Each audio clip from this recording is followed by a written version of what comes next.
Hello friends, आप सभी को आज के सामाजिक विज्ञान के पाठ्य योजना में बहुत बहुत स्वागत है। आज के इस पाठ्य योजना में हम देखेंगे सामाजिक विज्ञान विषय की पाठ्य योजना और उप विषय है इतिहास। ठीक है, तो चलिए दोस्तों शुरू करते हैं आज के पाठ्य योजना।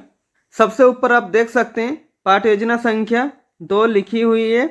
यहाँ पे आपको पाठ्य योजना संख्या लिखनी होती है, जितनी भी संख्या आपके पाठ्य योजना की होगी। ठीक है, उसके बाद यहाँ पे विद्यालय का नाम लिखना है। आप जिस विद्यालय में पाठ्य योजना पढ़ाने के लिए जाएंगे उस विद्यालय का नाम लिखेंगे। उसके बाद यहाँ पे छात्राध्यापक अथवा छात्राध्यापिका का नाम लिखेंगे। यदि पुरुष होंगे तो छात्राध्यापक का नाम लिखेंगे और महिला होंगे तो छात्राध्यापिका का नाम लिखेंगे। ठीक है, उसके बाद यहाँ पे कालांश लिखना होता है। कालांश यानी कि पीरियड। ठीक है, आप कौन सा पीरियड में क्लास ले रहे हैं यहाँ पे मेंशन करना है। ठीक है, उसका यहाँ पे कक्षा लिखना है। जिस भी कक्षा के लिए आप लेसन प्लान बनाएंगे उस कक्षा का मेंशन करेंगे। उसका यहाँ पे विषय लिखेंगे। आज का विषय है सामाजिक विज्ञान। उसका प्रकरण है आज का भारत में राष्ट्रवाद। ठीक है, उसका है अवधि 45 मिनट है। किसी किसी विद्यालय में 35 मिनट भी होता है, तो आप अपने विद्यालय के हिसाब से देख लीजिएगा। उसके बाद यहाँ पे दिनांक लिखेंगे। यहाँ पे दिनांक इसलिए लिखा जाता है क्योंकि जो भी आपका फाइल चेक करता है फ्यूचर में तो पता चलता है कि आप किस विषय को किस दिन पढ़ाने के लिए गए थे। उसके बाद आप जब सैंपट कार्य करेंगे तो उसमें सिर्फ प्रकरण लिखेंगे। ठीक है, भारत में राष्ट्रवाद नहीं लिखे रहेंगे। आप जब प्रस्तावना प्रश्न के द्वारा अपना प्रकरण निकलवा लेंगे बच्चों से, तब आप सैंपट कार्य पर भारत में राष्ट्रवाद मेंशन करेंगे। ठीक है, ऐसे पाठ्य योजना पाने के लिए आप चैनल को सब्सक्राइब कर लीजिए। और आप किसी भी विषय का लेसन प्लान चाहते हैं तो कमेंट करके बता सकते हैं। उसके बाद आता है सामान्य उद्देश्य। ठीक है, सामान्य उद्देश्य जो है विषय संबंधित होता है, तो यहाँ पर आप सामाजिक विज्ञान विषय को ध्यान में रख कर लिखेंगे। ठीक है, सामान्य उद्देश्यों में विषय और उप विषय को पढ़ाने से बच्चों में किन किन चीज़ों का विकास होगा ये सभी यहाँ पे लिखना है। ठीक है, सामान्य उद्देश्य में मिनिमम आप 4 से 5 पॉइंट लिख सकते हैं या मैक्सिमम 8 से 10 पॉइंट लिख सकते हैं। ठीक है, तो यहाँ पे देखिए पहला पॉइंट है छात्रों में इतिहास के प्रति रुचि उत्पन्न करना। दूसरा पॉइंट है छात्रों को ऐतिहासिक तथ्यों से अवगत कराना।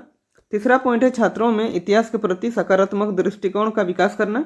और चौथा पॉइंट है छात्रों में इतिहास विषय के प्रति चिंतन शक्ति विकास करना। ठीक है, उसके बाद आता है विशेष उद्देश्य। ठीक है, विशेष उद्देश्य प्रकरण से संबंधित होता है। ठीक है, इसमें मिनिमम 3 पॉइंट लिख सकते हैं, मैक्सिमम 4 से 5 पॉइंट लिख सकते हैं। ठीक है, तो यहाँ पे देखिए पहला पॉइंट है छात्र भारत में राष्ट्रवाद के बारे में जानकारी प्राप्त करेंगे।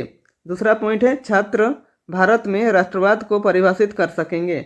उसका तीसरा पॉइंट है छात्र राष्ट्र का अर्थ और महत्व के बारे में जानकारी प्राप्त करेंगे। ठीक है, इसमें जो है टॉपिक पढ़ाने के बाद बच्चों में किन किन चीज़ों का विकास होगा ये सारी लिखना होता है। ठीक है, उसके बाद आता है शिक्षण विधि। ठीक है, इसमें शिक्षक कौन कौन सा शिक्षण विधि प्रयोग कर पढ़ा रहे हैं वो यहाँ पे मेंशन करना होता है। तो क्या क्या शिक्षण विधि है देखिए, व्याख्यान विधि, सहप्रश्नोत्तरी विधि और प्रदर्शन विधि। ठीक है, उसके बाद आता है शिक्षण सामग्री। ठीक है, शिक्षण सामग्री को आप शिक्षण सहायक सामग्री भी लिख सकते हैं। इनमें वो सभी सामग्री आते हैं जो शिक्षक पूरे कक्षा यानी पूरे 45 मिनट पढ़ाने में प्रयोग करता है। ठीक है, तो यहाँ पे देखते हैं क्या क्या सामग्री है। चौक, डस्टर, चार्ट पेपर, श्यामपट, संकेतक आदि। ठीक है, उसके बाद है पूर्व ज्ञान।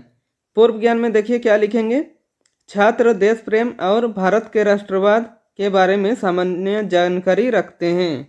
उसके बाद आता है प्रस्तावना। ठीक है, प्रस्तावना जो है लेसन प्लान का मोस्ट इम्पोर्टेंट हेडिंग कहा जाता है। ठीक है, क्योंकि प्रस्तावना प्रश्न बनाने में बच्चों को सबसे ज़्यादा दिक्कतें आती है। इसमें आपको कुछ बातों का ध्यान रखना होगा, जिसको यदि आप ध्यान रखते हैं तो आपका प्रस्तावना प्रश्न आसानी से बन जाएगा। ठीक है, तो यहाँ पे देखिए इसका फॉर्मेट कैसा है देख लेते हैं।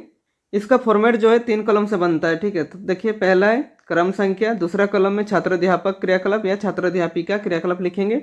उसके बाद छात्र छात्रा क्रियाकलाप लिखेंगे। ठीक है, इसमें मिनिमम आप 3 प्रश्न पूछकर प्रकरण निकाल सकते हैं या मैक्सिमम 5 से 6 प्रश्न पूछकर प्रकरण निकाल सकते हैं। ठीक है, प्रस्तावना प्रश्न में सभी प्रश्न और उत्तर एक दूसरे से संबंधित रहेंगे। ठीक है, उसके बाद क्रम संख्या में लिखेंगे 1 और छात्राध्यापक क्रियाकलाप पर प्रश्न पूछेंगे हम लोग किस देश में रहते हैं। ठीक है, तो छात्र छात्र क्या उत्तर देंगे, भारत। उसका दूसरा प्रश्न छात्राध्यापक पूछेंगे हम सब भारतीय अपने देश के प्रति कैसी भावना रखते हैं। तो छात्र छात्रा क्या उत्तर देंगे, देश प्रेम, राष्ट्रीयता, देशभक्ति की भावना।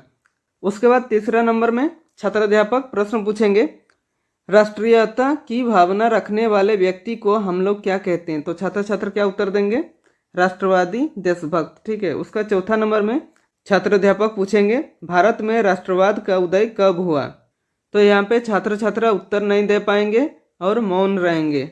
इसका उत्तर छात्र नहीं दे पाएंगे तो कक्षा शिक्षक यानी आपका कर्तव्य है कि आप उस चीज़ को आप अच्छे से समझाएं बच्चों को। ठीक है, इसके बाद आप तुरंत ही पाठ की घोषणा करेंगे और कहेंगे बच्चों आज हम लोग भारत में राष्ट्रवाद के बारे में विस्तार पूर्वक अध्ययन करेंगे। ठीक है, उसके बाद आता है प्रस्तुतिकरण। ठीक है, प्रस्तुतिकरण यहाँ पे हेडिंग देंगे। उसके बाद प्रस्तुतिकरण शुरू करेंगे। तो इसका फॉर्मेट कैसा होता है देख लेते हैं। इसका फॉर्मेट जो है 4 कॉलम से बनता है। तो पहला कॉलम में देखिए शिक्षण बिंदु लिखेंगे, दूसरा कॉलम में छात्र अध्यापक क्रियाकलाप अथवा छात्र अध्यापिका क्रियाकलाप लिखेंगे, और तीसरा कॉलम में छात्र छात्रा क्रियाकलाप लिखेंगे, और चौथा कॉलम में श्यामपट कार्य लिखेंगे। ठीक है, उसके बाद शिक्षण बिंदु पर पहला पॉइंट देंगे भारत में राष्ट्रवाद का अर्थ, क्योंकि भारत में राष्ट्रवाद हम लोग का क्या है प्रकरण है। ठीक है, तो इसका सबसे पहले अर्थ लिखेंगे। तो छात्र अध्यापक क्रियाकलाप पर उसका अर्थ लिखेंगे। ठीक है, तो देखिए यहाँ पर छात्र अध्यापक क्रियाकलाप पर उसका अर्थ लिखा हुआ है। राष्ट्रवाद का अर्थ है कि राष्ट्र के प्रति निष्ठा, उसकी प्रगति और उसके प्रति सभी नियम आदर्शों को बनाए रखने का सिद्धांत। राष्ट्रवाद एक भावना है जो हमें अपने दिल में राष्ट्र के प्रति प्रेम को दर्शाती है। ठीक है, उसका छात्र छात्रा क्रियाकलाप पर लिखेंगे। छात्र ध्यानपूर्वक सुनेंगे, समझेंगे तथा श्यामपट कार्य को अपने उत्तर पुस्तिका में लिखेंगे। ठीक है, और श्यामपट कार्य पर जो आप पढ़ा रहे हैं उसे शॉर्ट में थोड़ा सा लिख दीजिएगा, ताकि जो बच्चे ध्यान से सुन नहीं रहे हैं उन्हें भी समझ में आ जाए।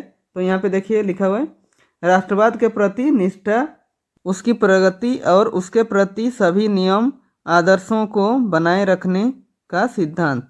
उसके बाद शिक्षण बिंदु पर दूसरा पॉइंट लिखेंगे भारत में राष्ट्रवाद। ठीक है, चूँकि भारत में राष्ट्रवाद ये हमारा प्रकरण है तो यहाँ पे बच्चों को डिटेल में बताएंगे। ठीक है, तो यहाँ पे देखिए छात्र अध्यापक क्रियाकलाप पर लिखेंगे सन 1919 के बाद के वर्षों में हम देखते हैं राष्ट्रीय आंदोलन नए सामाजिक समूह के इलाकों तक फैल गया था। इनमें नए सामाजिक समूह शामिल हैं। इसी समय एक नेता सामने आया और उसने संघर्ष का नया देश एक नया तरीका पेश किया। महात्मा गांधी ने जनवरी 1915 में भारत लौटे। इससे पहले वह दक्षिण अफ्रीका में थे। उन्होंने एक नए तरह के जन आंदोलन के रास्ते पर चलते हुए वहाँ के लोगों को नस्लभेद सरकार ने सफलतापूर्वक लोहा लिया था। ऐसे पद्धति को वे सत्याग्रह कहते थे। भारत आने के बाद गांधी जी ने कई स्थानों पर सत्याग्रह आंदोलन चलाया। उन्होंने 1916 में बिहार के चंपारण इलाके का दौरा किया और दमनकारी बागान व्यवस्था के खिलाफ किसानों को संघर्ष के लिए प्रेरित किया। यह लिखना है। ठीक है, सन 1917 में उन्होंने गुजरात के खेड़ा जिला के किसानों की सहायता के लिए सत्याग्रह का आयोजन किया।